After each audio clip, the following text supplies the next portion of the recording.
The Lord has already proclaimed to the United States that there will be war in this country in the future.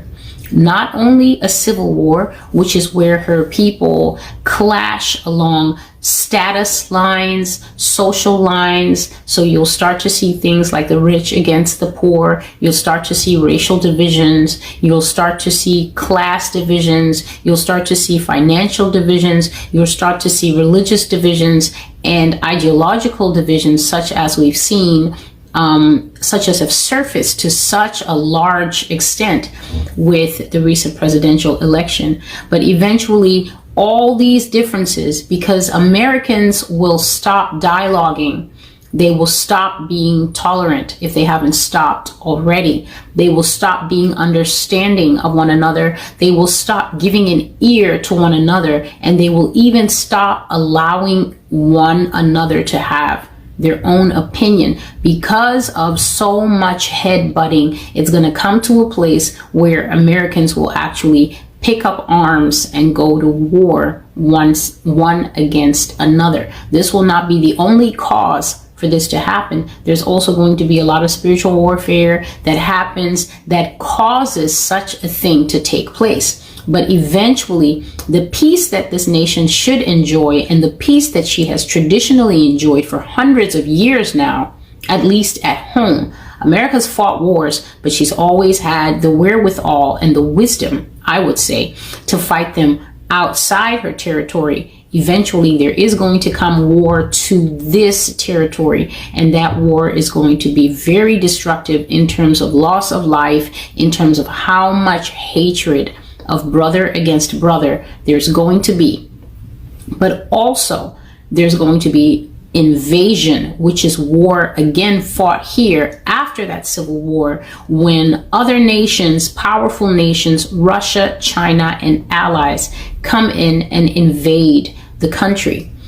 Before that, though, there are going to be a series of skirmishes, I should say. These are international conflicts that may result in shots fired, loss of life, or it will definitely be a war of words, threats, loud noises, such as we were seeing between America and Iran just before the coronavirus came and changed and shifted everybody's focus. So we could see that tensions were building there towards the end of last year. There was a war of words. Everybody was threatening everybody else. There was a serious war of words and even actions, trade sanctions and trade actions, one nation against another, the United States and China. So that kind of thing is going to happen. And this is what the Bible calls rumors of wars. So it's not an actual physical conflict. There's not exactly boots on the ground, but there's so much anger and so much negative talk going on in the international space. Policy breaks down, talks break down, negotiations break down, and basically you have two sets of citizens, one here in America and one wherever it may be, feeling very tense and not knowing what the future will hold. So this was a very brief look the Lord gave me.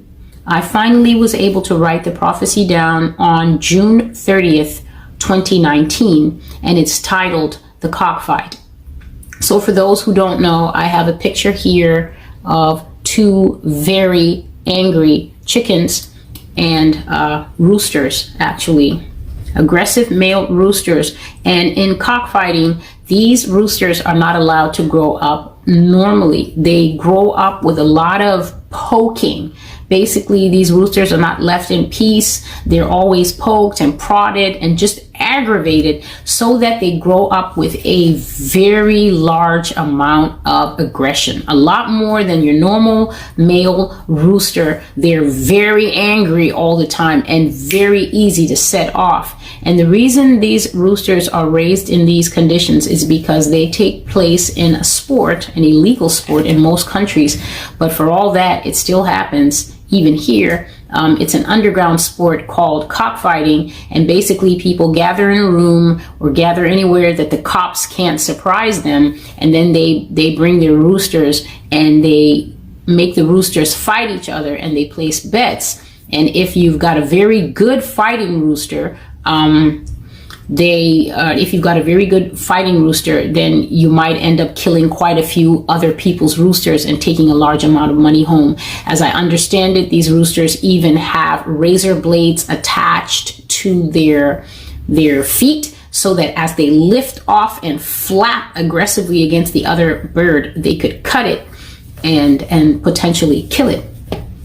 So this is how the Lord was presenting this particular thing. I kept seeing a picture of two roosters next to each other, right? So they were next to each other, and then they would suddenly turn and go towards one another. Sorry. But that's what they were doing. So they were next to each other, and then they would just, so I kept seeing that picture for a little while, and then finally the prophecy was given to me. Prophecy: the United States and Iran are going to fight. Squabbles is the word that I heard. Quarrels is another word that I heard.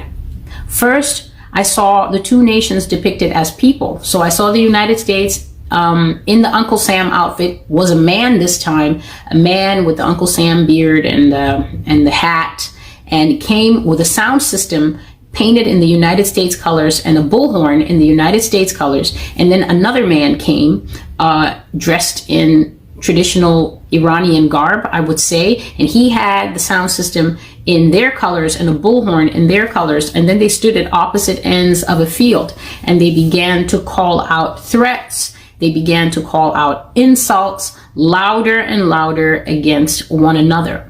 And then suddenly a blow was struck. Now, I didn't see who struck this blow, because when I looked again, they had turned into the two roosters, and these two roosters were lifting very high off the ground, very high off the ground. You have to understand, in cockfighting, it's not just the fact that your bird can scratch and claw at another bird. It's also that these birds are fed in such a way as to give them an impressive wingspan, so that when they spread their wings in front of another rooster, that rooster can potentially become intimidated and move back. So I saw these two large roosters leaping and fighting, trying to gain the upper hand over one another by striking, clawing, and pecking one another in a physical fight. So what I saw is that things moved from verbal to physical contact. And both of these roosters had a very high and impressive leap, so that no rooster had a clear win. And then all of a sudden, the conflict stopped. So just as suddenly as it started, escalating off of words, and then suddenly somebody struck a blow, just as quick as it started, it stopped. And so the feeling that I had watching this afterwards was that this would be like a sea fight, that this would be something will trigger this to do with the water, So I don't know if they will dispute over water rights, or if it's ships that they will have an upset about. I'm not sure, but it will be a sea fight, a water fight. And the Lord said that blood will flow on both sides, but what this will cost America is actually in terms of shock. So what will shock America? What America's greatest loss in terms of this conflict will not be so much, will not be so much that maybe she has a large amount of soldiers die, but it will be that Americans and America herself, right? Her military industrial complex, so her warmongering side, will be shocked that Iran will actually step up, because this is what I saw, that the Persians were fearless. They did not have fear.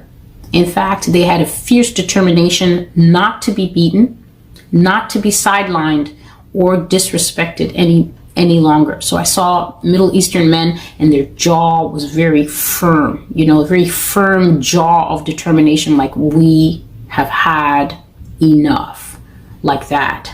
So the true cost that America paid was the lack of fear in her enemy. And the thing is, because she's always perceived as untouchable, because Iran touched her, this shocked everyone. And you have to understand international relations. International relations is not just about what you can do. A large part of it is based on perception. It's about how people see you. Reputation in international law and international relations is gold. In fact, it's worth more than gold. It's not about the fight that you can bring. Sometimes you can win international disputes just because your opponent is afraid of the type of fight they think you can bring. So there's a lot of psychology that goes on in the international space between nations. This is probably why they come to conferences and everybody looks like Stonehenge. Nobody wants to show any emotion. Everyone is trying to look completely immovable, and it's a war of words. Why? It's all based on what you can get your opponent to believe. So the fact that Iran struck back, either struck first or struck back, shocked everyone. And I saw that the leaders in the Middle East were watching this with interest. Why is that? Because everybody thought, oh no, if you touch America, they'll bomb you out of existence if you do this and do that. But Iran touched America, and it showed everyone that she was touchable. And she lost that armor. She lost that invulnerable plating, that superhero Captain America stance in the international space. And people were like, So I saw people in the Middle East watching this with interest. I saw China paying very close attention to this. But by contrast, Russia was acting as if they didn't care. Russia was acting as if, is that going on? Is that today? Russia was acting as if they didn't even have an idea that there was a conflict going on. But I saw that after the fight, Vladimir Putin was one of the first people to make contact with Iran and congratulate her on bravery. So I saw that America was very shocked behind her bravado. She didn't think that Iran would actually fight. She didn't think they would actually lay a hand on her. But they did, and they drew blood too. So there was no clear outcome in the battle, but in terms of points gained, right? In terms of bragging rights, Iran was the clear winner. The Lord made me know that the Persians are about to enter the international stage. They will be a major player in the end times. They have been banned from the international game for a long time because of America. But now, says the Lord, they're about to grab a racket, tennis racket, and play ball. Pick a team, all you nations. The final games are about to begin. So that's the prophecy called the cockfight, given to me. I think it was June. I said it at the beginning, so it's June 2019. Can't remember the exact date. But that is a prophecy of an international skirmish, an international toss-up that America will be drawn and baited into. And I've said that she will be drawn into several of these conflicts. And because America has this reputation, because she's always got something to prove, she will not use wisdom in holding back from some of these things.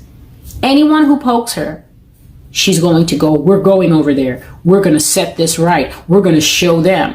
And because of this traditional warmongering tactic, every time there's a bark, you have to respond to that bark. She will not notice that these skirmishes and these involvements are actually to her detriment, that they're wearing her down, that they're taking away her international armor of invulnerability. And eventually, this will be part of what culminates in this nation being attacked, taken captive, and broken